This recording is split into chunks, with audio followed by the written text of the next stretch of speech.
क्या आज की पीढ़ी के लिए प्यार के मायने वाकई बदल गए हैं? ऐसा लगता है जैसे कमिटमेंट एक पुरानी बात हो गई है। तो आज हम जेन ज़ी के रिश्तों की इसी उलझी हुई दुनिया में उतरेंगे और ये समझने की कोशिश करेंगे कि उनकी उम्मीदें, उनकी चुनौतियां और कनेक्शन बनाने के तरीके असल में कितने बदल गए हैं।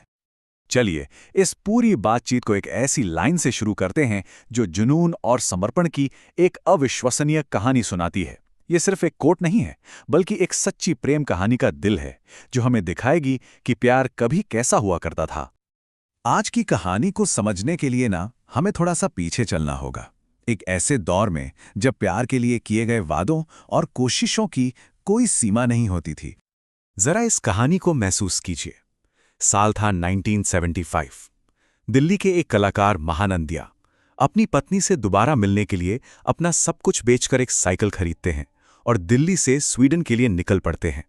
5 महीने, 8 देश, हजारों किलोमीटर का सफर।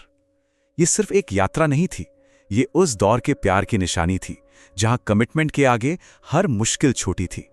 महानंदिया का वो जुनून और समर्पण आज की दुनिया से बिल्कुल अलग लग सकता है ना?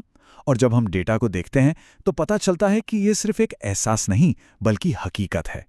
ये स्लाइड एक चौंकाने वाली तस्वीर दिखाती है।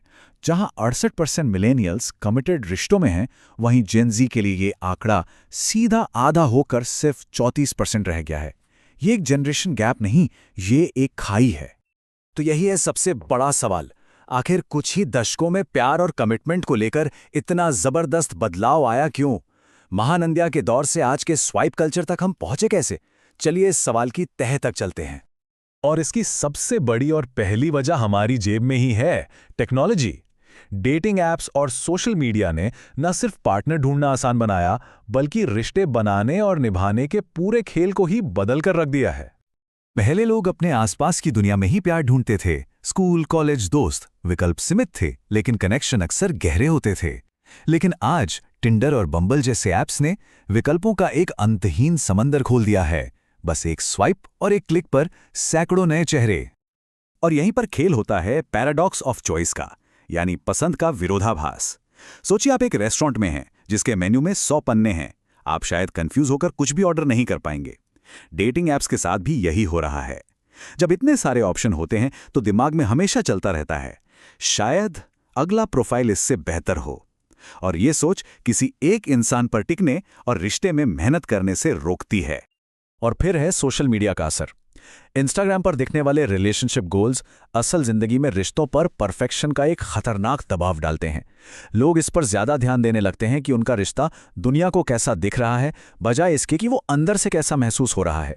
ये लगातार तुलना और असंतोष पैदा करता है। इस नई डिजिटल दुनिया ने रिश्तों की एक नई डिक्शनरी भी बना दी है। ऐसे शब्द जो अक्सर कमिटमेंट से बचने और रिश्तों को धुंधला बनाए रखने के लिए इस्तेमाल होते हैं। इस नई डिक्शनरी का सबसे पॉपुलर शब्द है सिचुएशनशिप। मतलब आप डेट पर जाते हैं, साथ घूमते हैं, एक कपल की तरह सब कुछ करते हैं, बस आप कपल नहीं है।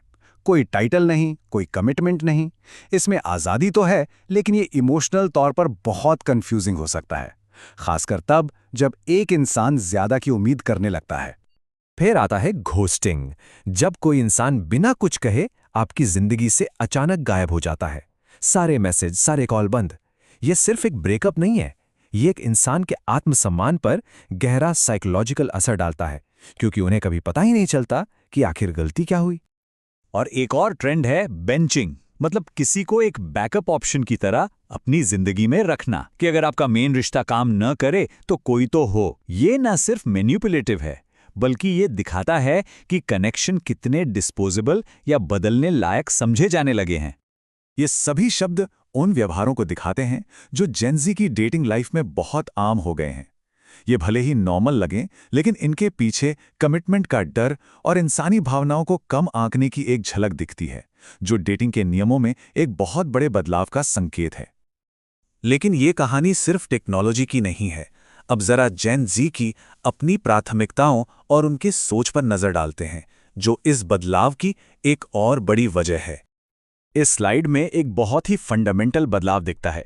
पिछली पीढ़ियों के लिए एक रिश्ता अक्सर जिंदगी की नींव होता था, जिस पर बाकी सब कुछ बनाया जाता था।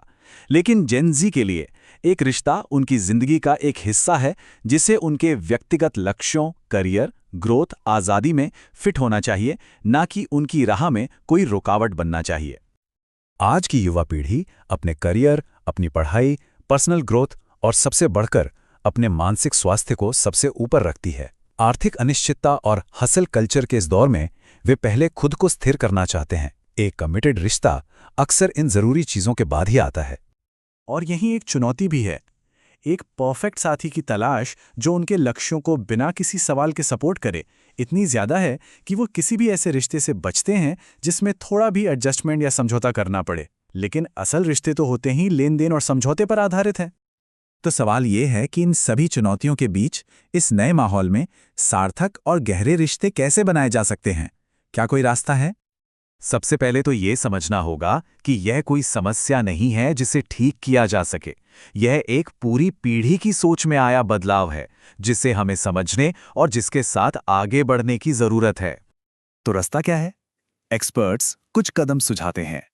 पहला, इमोशनल इंटेलिजेंस बढ़ाना, मतलब सहानुभूति और बेहतर कम्युनिकेशन सीखना।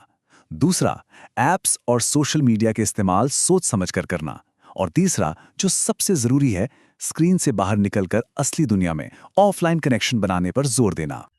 और शायद सबसे महत्वपूर्ण बात, आज जब ऑनलाइन इतनी सलाह और कंफ्यूजन है, तब परिवारों और दोस्तों की भूमिका पहले से कहीं ज्यादा बढ़ जाती है।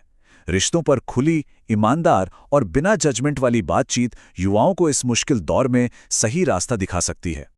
तो अंत में ये सवाल हमारे सामने खड़ा है, क्या हम रिश्तों के एक नए दौर में जा रहे हैं जहां आज़ादी और व्यक्तिगत ग्रोथ सबसे ऊपर है, या फिर हम धीरे धीरे एक दूसरे से गहराई से जुड़ने की अपनी क्षमता खो रहे हैं? इसका जवाब शायद वक्त ही देगा, लेकिन इस पर सोचना हम सभी के लिए ज़रूरी है।